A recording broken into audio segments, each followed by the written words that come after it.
Hello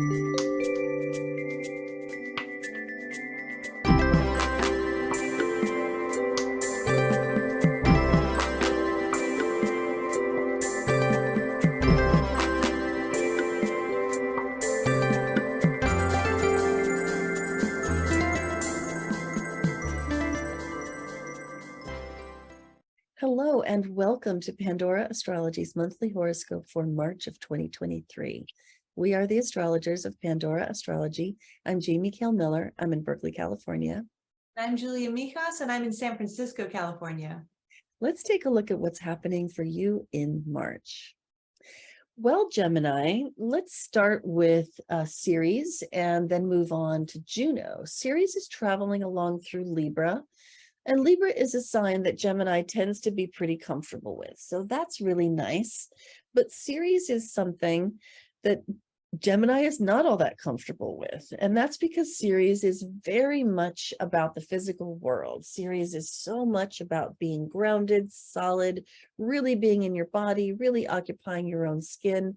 And frankly, to air signs, such as Gemini and Libra, that can feel a little bit distasteful at times. Oh my God, bodies, they have odors and they bleed and there's snot and all kinds of things that Gemini doesn't like so much. But I will say that Ceres moving along through Libra can make it easier for Gemini to find Ceres relatable. Now, here's the real problem, though, and that is that Ceres is retrograde right now. Ceres went retrograde early last month, February, and is going to be retrograde until early May. Now, Ceres covers, as I said, the things that connect us to the physical world, our bodies, our food and eating, and our money, and how we manage it, and how we make a secure place for ourselves in the world.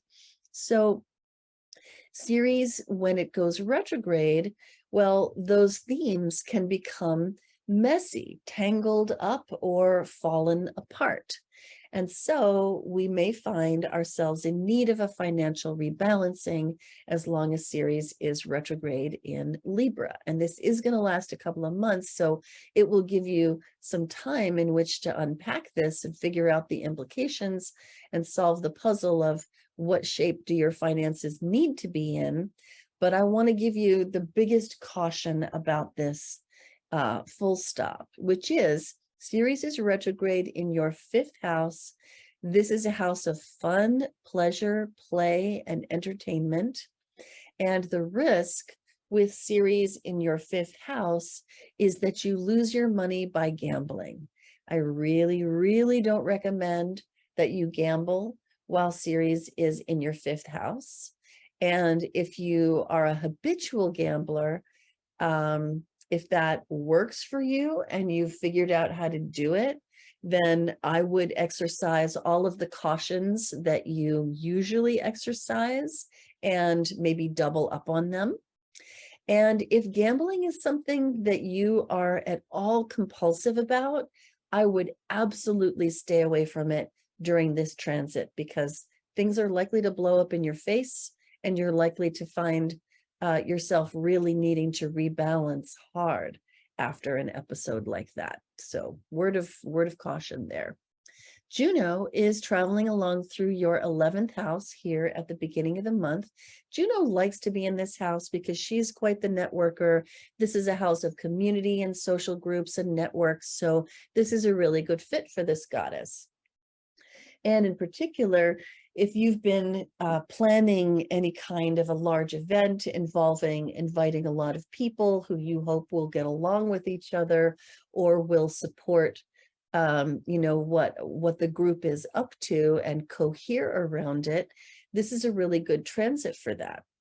I do want to caution you that Juno is traveling through Aries and can be a little bit blunt, direct, and forceful, heavy-handed perhaps, while in this sign. Now then, a little bit into the month, around the 11th of the month, Juno's going to move on out of the 11th house and into the 12th house and into the sign of Taurus, where she tends to become a little bit more stable, grounded, and practical than when she's in Aries. But all along, Juno is the planet of partnership, committed partnerships of all stripes, from spousal relationship through long-term relationships into business partnerships even. Now, the 12th house is a house of dissolution. Things can fall apart when planets enter into this house. And so this could signify a short time, really not more than 2 months, when Juno was reminding you that some aspects of your marriage or your business partnership have been neglected, have been crumbling, and that you've really got to notice them, or they may fall into disrepair during a transit like this. So keep your eyes open for that stuff. And I'll tell you what this transit is great for, which is to take your partner on a retreat of some kind. Maybe go off into nature, on a camping trip where you can look at beautiful sunrises and sunsets and, smell the green things growing. That would be balm for the soul of your marriage for sure. And maybe even take your, business partner on a meditation retreat, for example, and let the partnership itself kind of regroup. And then when Juno pops out to the other side of the 12th house into the first house in another month and a half or so, you may find that some wonderful insights have resulted from that. Hey, Julia, what's up with Venus, Mercury, and Mars for the Geminis of the world, especially Mercury, because Gemini is, so all about Mercury. Oh, yes. Well, we can start with Mercury. Mercury is the planet that rules your mind, and wherever we have Mercury is where we're preoccupied. Oh, it's also a very social planet, so where we can be social and connect with others too. So the first day of the month, Mercury's in the 9th house. This is a house of learning with a planet of learning, but it's only here for just a day. It mostly happened last month, but your mind at the very start might be, interested in learning new things and philosophical topics. Then by March 2nd, Mercury enters your 10th house. This is a house of your public reputation. So this is a great time for broadcasting your voice to other people with public speaking or social media. You might also notice that you're socializing and connecting more with people that you work with, or thinking a lot about your career too.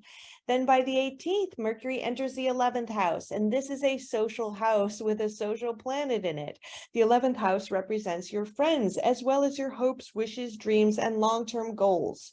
And with Mercury in this house, you could be spending a lot of time thinking, planning, strategizing about your long-term goals, maybe trying to define them more. It's also a time where you might notice you're connecting a lot more with your friends, that you do your best thinking in a group context too.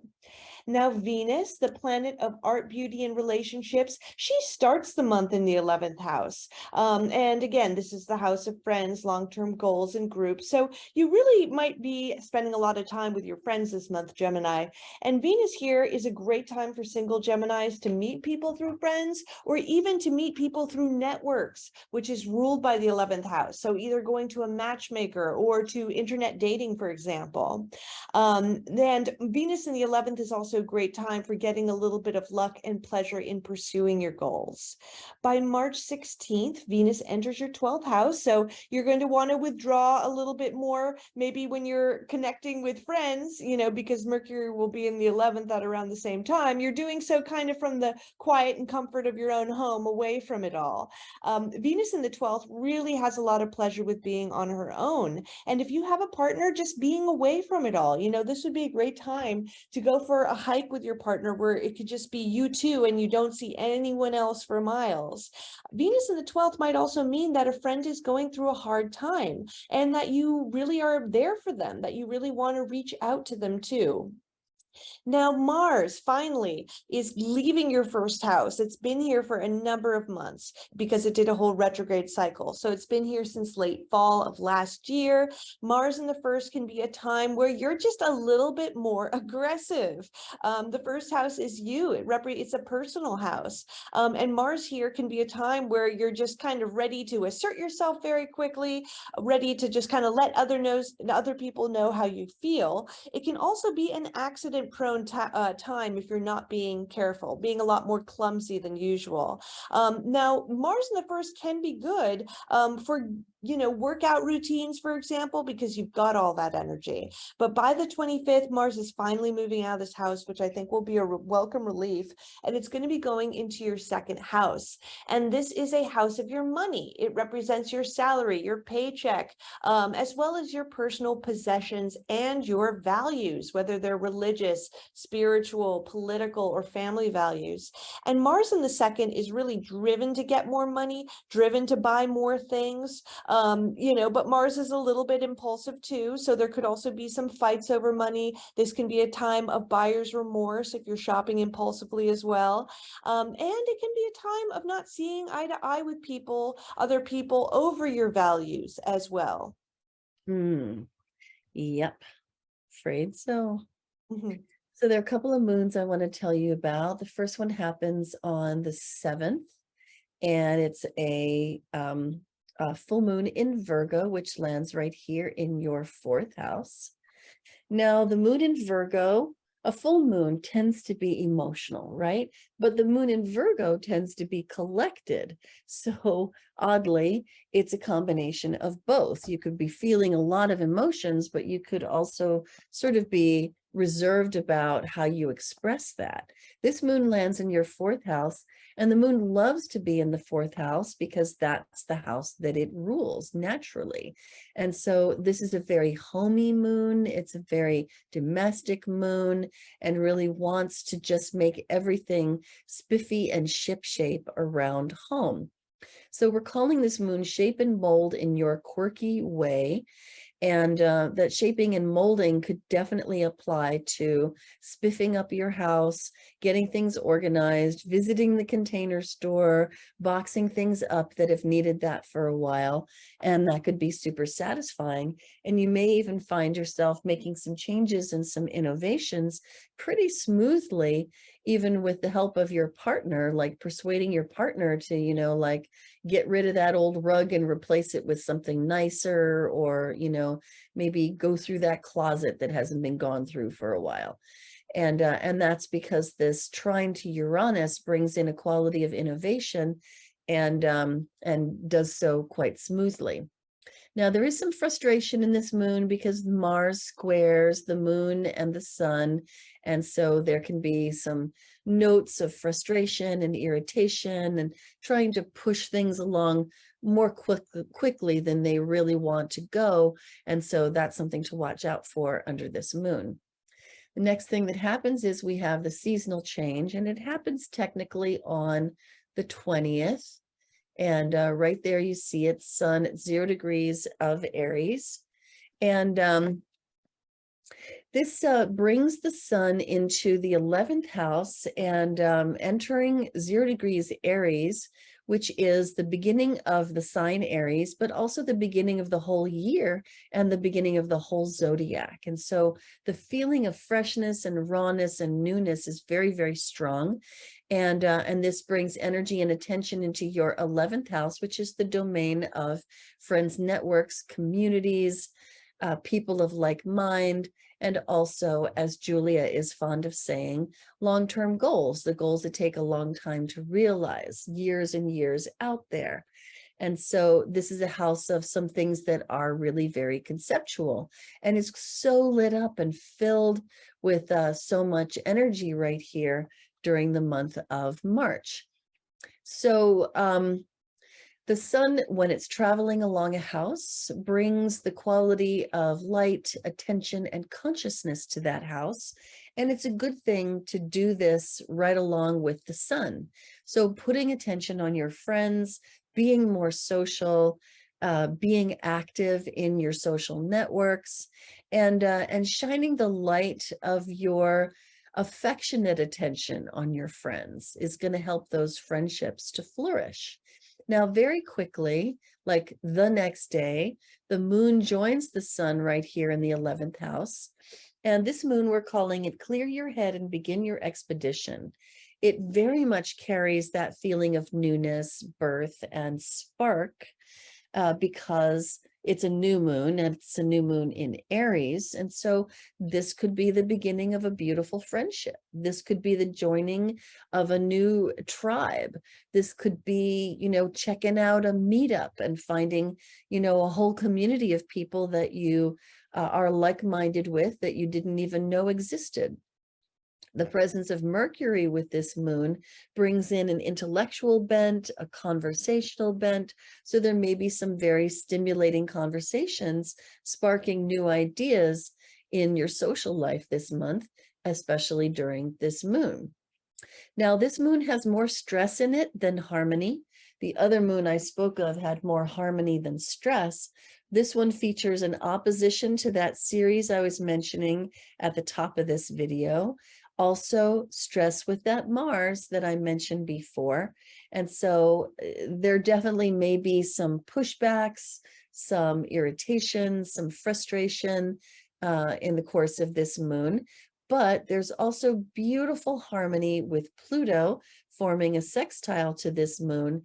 And so this is the kind of moon under which, when you light the spark, Pluto will show up to fan it into a flame, will help it to keep going.